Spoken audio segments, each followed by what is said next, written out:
以色列就继续空袭加沙。对此，伊朗议会18号发表了声明，强烈谴责以色列。伊朗外长萨利希还表示，他将在条件允许下访问加沙，并为加沙的民众提供人道主义救援物资。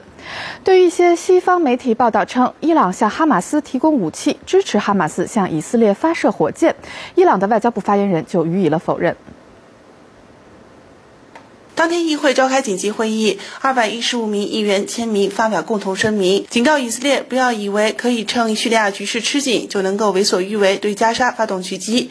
议长拉伊贾尼还强烈谴责以色列行径，对于巴勒斯坦民众表示支持。مجلس شورای اسلامی اعلام می‌دارد ملت بزرگ ایران در این مساف نابرابر در کنار ملت مظلوم فلسطین خواهد بود. دار می‌دهیم که زمان به نفع شما در این جنایت نخواهد بود و شکست این بار شما سنگین‌تر از جنگ 22 روزه خواهد بود. به امید پیروزی مقاومت ملت فلسطین.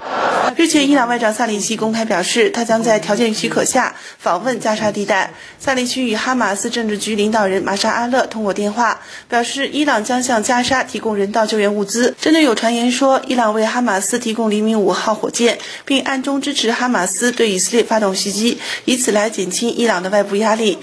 对此，伊朗外交部发言人梅赫曼·帕拉斯特予以坚决否认。متاسفانه در کشورهای غربی اکثر رسانه‌ها در اختیار سیاستمداران اون کشورها قرار دارن، به جای اینکه واقعیت‌ها رو بگن، اهداف سیاسی این کشورها رو دنبال میکنن و به جای اینکه واقعیت‌ها رو منعکس بکنن، سعی میکنن موضوعات انحرافی رو مطرح بکنن。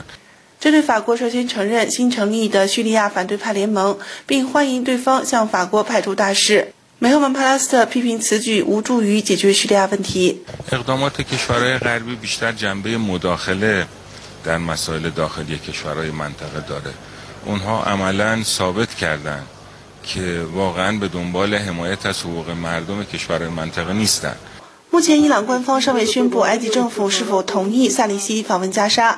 对于埃及在巴以冲突上的调停行为，梅赫曼·帕拉斯特只是强调，伊朗与其他伊斯兰国家立场一致，坚决支持巴勒斯坦民众的反抗运动。凤凰卫视李瑞、郑凯、马基德、德黑兰报道。